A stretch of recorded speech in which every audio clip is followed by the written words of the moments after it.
Welcome વિદ્યાર્થી મિત્રો, હું વંદે માતરમ સર આપ સૌનું પુનઃ સ્વાગત કરું છું. મિત્રો, ધોરણ 10 સામાજિક વિજ્ઞાન પ્રકરણ 16 અને આર્થિક ઉદારીકરણ અને વૈશ્વિકીકરણ, આ પ્રકરણ 16 નો આ વિડિયો લેક્ચર નંબર 2 અને અંતિમ ધોરણ 10 સામાજિક વિજ્ઞાન પ્રકરણ 16 અને એનો આ વિડિયો લેક્ચર નંબર 2 અને છેલ્લો કુલ 2. હા મિત્રો, ઘણા પ્રકરણ એવા હોય છે કે થોડી લેન્થ વધુ હોય તો એના વિડિયો વધુ પણ બને. પ્રકરણ 10 ભારત કૃષિ એના 5 વિડિયો બનેલા. આ પ્રકરણ થોડુંક ટૂંકું છે એટલે એનો આ વિડિયો લેક્ચર નંબર 2 અને અંતિમ. પહેલા લેક્ચરમાં આપણે જે ભણેલા એને થોડું જો યાદ કરીએ તો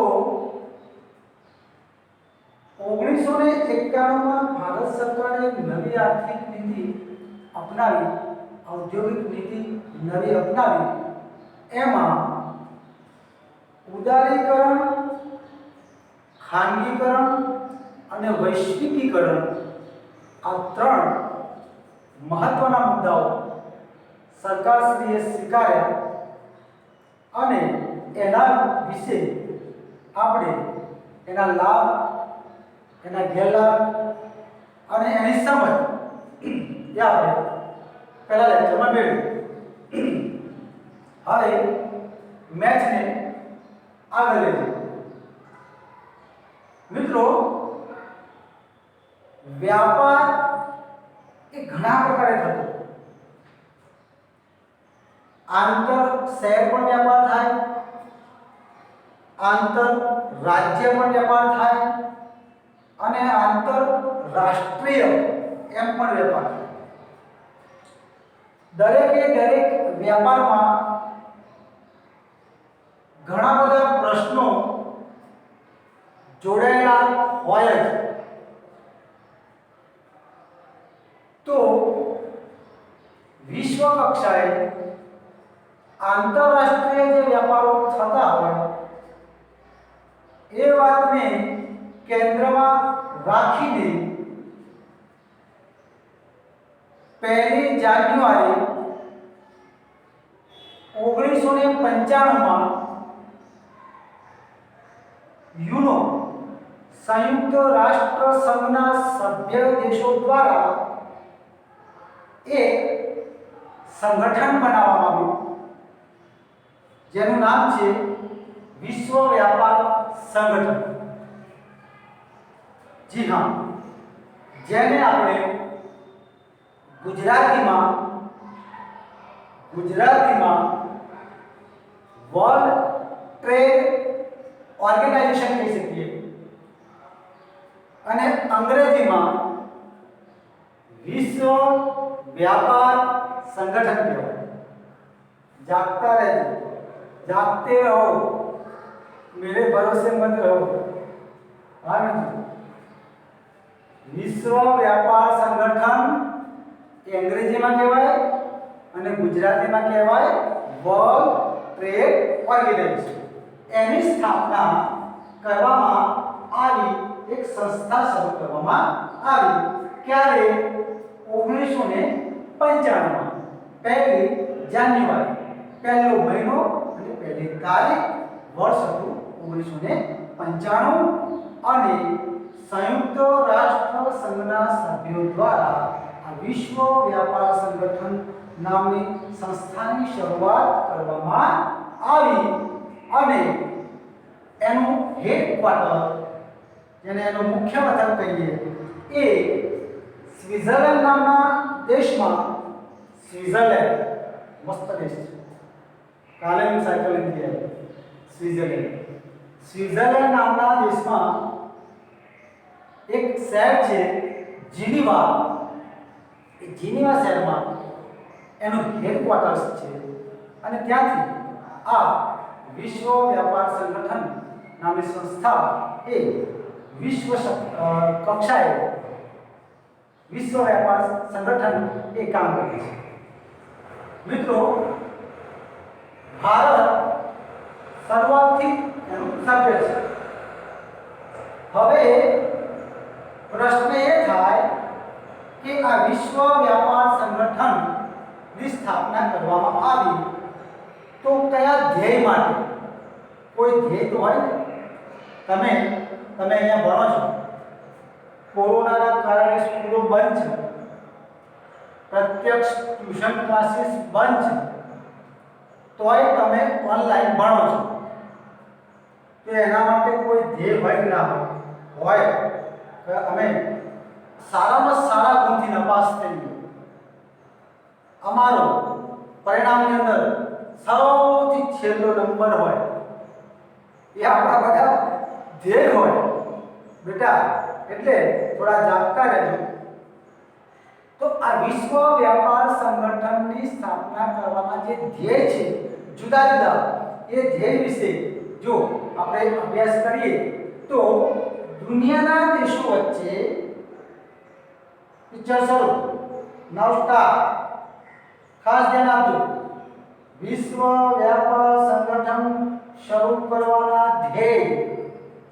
પહેલો ધ્યેય આઈએમપી પ્રશ્ન, પહેલો ધ્યેય બહુ આઈએમપી પ્રશ્ન, ક્યાંય નહીં પૂછાય, ધ્યાન આપજો. આઈએમપી પ્રશ્ન, દુનિયાના દેશો વચ્ચે વ્યાપારના અવરોધોને દૂર કરવા. આંતરરાષ્ટ્રીય કક્ષાએ જુદા જુદા દેશો વચ્ચે જુદી જુદી ચીજ વસ્તુઓ અને સેવાઓનું આવન જાવન થતું હોય, વ્યાપાર થતો હોય, એમાં જો કોઈ અવરોધો હોય તો એ અવરોધો આ વિશ્વ વ્યાપાર સંગઠન દૂર કરે, એ એનો એક ધ્યેય છે.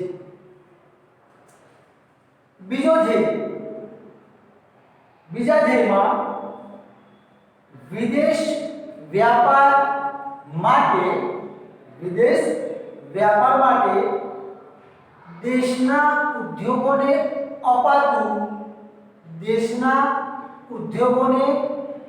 અપાતું સંરક્ષણ દૂર કરવું. આ શું કહેવાનું? વિદેશ વ્યાપાર માટે દેશના ઉદ્યોગોને અપાતું સંરક્ષણ દૂર કરવું. આ શું કહેવાનું? આ શું કહેવા માંગે છે? આ એવું કહેવા માંગે છે કે જુદા જુદા દેશો જે હોય એ દરેક દેશની પોતપોતાની પોલિસી હોય, વ્યાપારની નીતિઓ હોય, અને એમાં કોઈ નીતિ એવી પણ હોઈ શકે કે અમુક ઉત્પાદનમાં, અમુક વ્યાપારમાં કોઈ દેશ પોતાનાને જ પ્રાધાન્ય આપે, પોતાના દેશ સિવાયના અન્યને આવવા ના દે, ઉત્પાદન માટે અથવા તો વ્યાપાર માટે પોતાના કન્ટ્રીના લોકોને ચોક્કસ વિષયમાં, ચોક્કસ બાબતમાં એક ચોક્કસ સંરક્ષણ પૂરું પાડે. આવી પણ નીતિ રાષ્ટ્રોમાં હોઈ શકે. તો એનાથી શું થાય કે જો આવી કોઈ ખાસ પોલિસી ખાસ કન્ટ્રીમાં હોય તો વિશ્વના ત્યાં જે ઉત્પન્ન થાય છે એવું જ વિશ્વમાં ક્યાંક ઉત્પન્ન થતું હોય તો એ ત્યાં આવી શકતું નથી, કારણ કે જે તે દેશની એવી અંગત પોલિસી છે કે એ વિષયમાં બીજા કોઈને આવવા દેવા નહીં.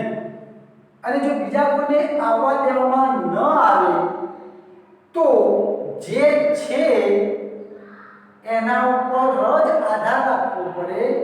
અને અંતે સારાની સાથે ખરાબ નરસા નેગેટિવ પરિણામો પણ આવે અને આંતરરાષ્ટ્રીય વ્યાપારમાં સંતુલન જળવાય નહીં.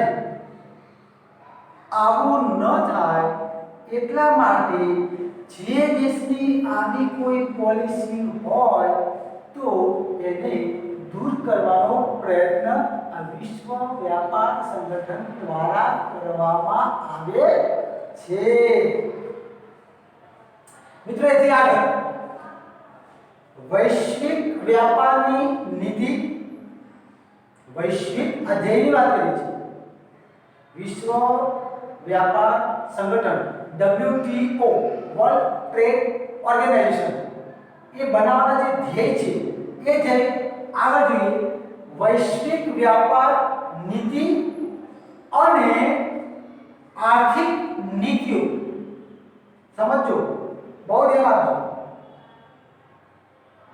દેશની વૈશ્વિક વ્યાપાર નીતિ પણ હોય અને પોતાની આર્થિક નીતિ પણ હોય. બે વાતો હોય, બંને નીતિઓ કામ કરતી હોય. વૈશ્વિક વ્યાપાર નીતિ અને આર્થિક નીતિઓ સાથે સાથે સંકલન સાધે. ત્યારે જો સંકલન ન સધાય તો પણ ક્યારેક કોઈક વાત ક્યારેક ક્યાં અટકી જાય છે. સંકલનનો અભાવ હોય તો, સંકલનનો અભાવ જો કાર્યમાં હોય તો કાર્યમાં ધાર્યું પરિણામ મળી શકતું નથી. એટલે આ સંસ્થા દ્વારા વ્યાપાર નીતિ અને આર્થિક નીતિ જે તે દેશની એ બંને વાતોમાં સંકલન સધાય અને સુમેળ સધાય અને એનું ઉત્તમ સારું પરિણામ મળે એ માટે એની વચ્ચે સંકલન સાધવાનું કાર્ય પણ આ WTO દ્વારા કરવામાં આવે છે. બીજો છે દુનિયામાં ઉદ્ભવતા વ્યાપારી ઝઘડાઓ નિવારણ. બની શકે ને, ઝઘડો શબ્દ તો દરેક જગ્યાએ હોય. એ તમે બેસવામાં નહીં જરૂર નથી. તમે અહીંયા બેન્ચીસ પર બેઠા હોય તો ક્યારેક બેસવા બાબત ઝઘડે ફોનમાં એક મારે આવડે આવો ઝઘડો દેખાતા. તો ઝઘડા તો વૈશ્વિક કક્ષાએ પણ થવાના. તો આ વિશ્વ કક્ષાએ જે વ્યાપાર થતા હોય એમાં જો કોઈ કન્ટ્રી વચ્ચે ઝઘડાઓ ઉત્પન્ન થાય તો એને શાંતિપૂર્વક સમજણપૂર્વક નિવારવાનું કામ આ WTO કરશે એવો પણ એનો ઉત્તમ ધ્યેય છે. આગળ મિત્રો, આ ધ્યેય પછી આપણે વાત કરીએ WTO ના કાર્યો. આજે વાત કરી ધ્યેય, હવે એના કાર્યો શું કામ કરે. પહેલી વાત, બહુરાષ્ટ્રીય વ્યાપાર અને એને લગતા કરારો માટે. બહુરાષ્ટ્રીય વ્યાપાર એટલે શું? બહુરાષ્ટ્રીય કરાર, સોરી વ્યાપાર. બહુરાષ્ટ્રીય વ્યાપાર, વ્યાપારમાં તો ખબર પડે. રાષ્ટ્રીય એટલે રાષ્ટ્ર, દેશ. બહુ એટલે બહુ. હા, બહુ એટલે બહુ, પણ અહીંયા બહુ એટલે વધુ, એક કરતા વધુ. બેટા, બહુરાષ્ટ્રીય કંપની એને કહેવાય કે જે કંપનીનું કાર્યક્ષેત્ર, જે કંપનીનું ઉત્પાદન, એની ચીજ વસ્તુ એક કરતા વધુ દેશોમાં એનું ઉત્પાદન ફેલાય, એના એકમો ફેલાય, એની ચીજ વસ્તુઓ વપરાય. દાખલા તરીકે કોલગેટ એ ભારતની કંપની નહીં, તો પણ ભારતમાં એનો યુઝ, એનો ઉપયોગ, એનું પ્રોડક્શન થાય છે. ઘણા બધા ઠંડા પીણા એ ઠંડા પીણા પણ વિદેશી હોઈ શકે છે. તો એ કંપનીઓ એક કરતાં વધુ દેશોમાં ફેલાયેલી હોય, બહુરાષ્ટ્રમાં કામ કરતી હોય, એક કરતાં વધુ રાષ્ટ્રોમાં એ કામ કરતી હોય તો એને બહુરાષ્ટ્રીય કંપની કહેવાય અને એ વ્યાપારને બહુરાષ્ટ્રીય વ્યાપાર કહેવાય. તો બહુરાષ્ટ્રીય વ્યાપાર અને એ વ્યાપારને લગતા કરારો માટે કરાર તો કરવો પડે ને, કરાર કરવો પડે. માની લો કે કોઈ બહારની કંપની ભારતની અંદર કામ કરવા માંગતી હોય તો કોઈને પૂછ્યા ગાછ્યા વગર, કોઈને કીધા વગર, કોઈ વાતચીત વગર સીધી ઘૂસી જાય પાછલી લાઈનમાં, ઘૂસી જાય, ચાલે ના ચાલે. એના માટે એને ભારત સરકારને મળવું પડે, ભારત સરકારની જોડે વાત કરવી પડે અને સરકારની આખી જે પ્રોસેસ હોય, જે વિધિ હોય, જે નીતિ નિયમો હોય એની સાથે એને સંકલન સાધવું પડે, સુમેળ સાધવું પડે, પરમિશન લેવી પડે અને ટૂંકમાં જે કંઈ કરવું પડતું હોય એ એને કરવું પડે અને પડે.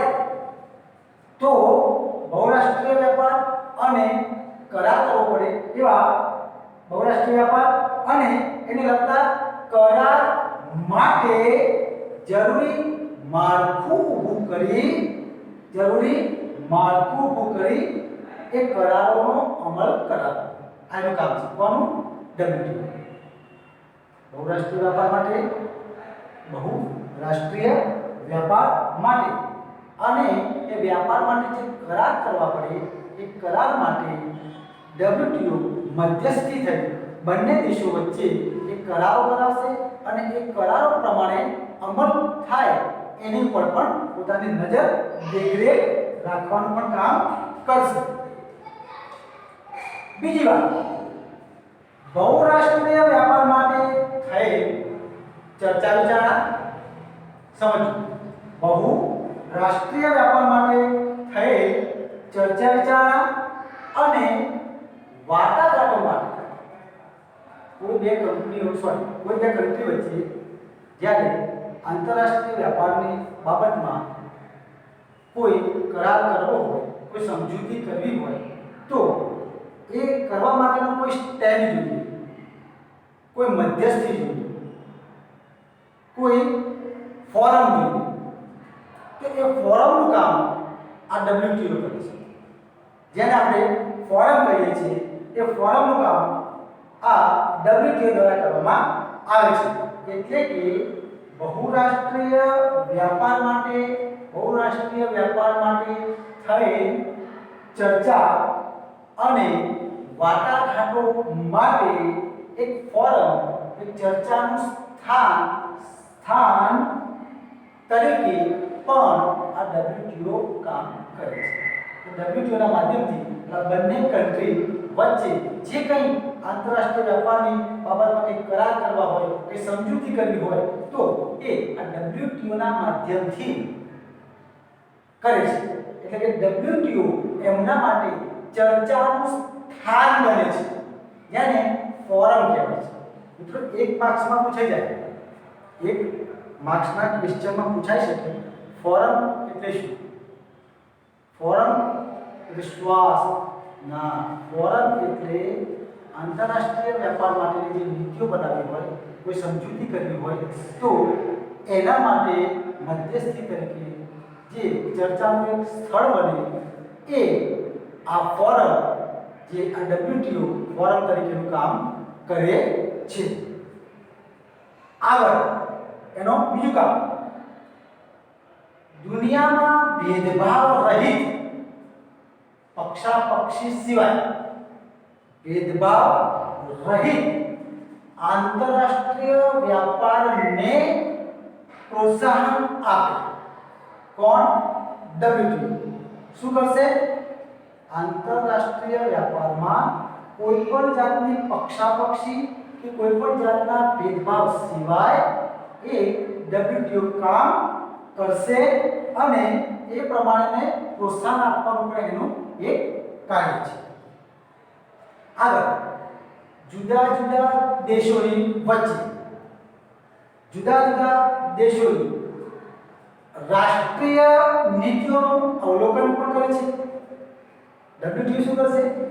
જુદા જુદા દેશોની રાષ્ટ્રીય જે નીતિઓ હોય, દરેક દેશની મેં તમને કહ્યું કે દરેક દેશની જુદી જુદી નીતિઓ હોય. ઔદ્યોગિક નીતિ હોય, વ્યાપાર નીતિ હોય, આરોગ્ય નીતિ હોય, સંરક્ષણ નીતિ હોય, શિક્ષણ નીતિ હોય. આમ જુદા જુદા વિષયમાં દરેક દેશની નીતિઓ જુદી જુદી હોઈ શકે છે.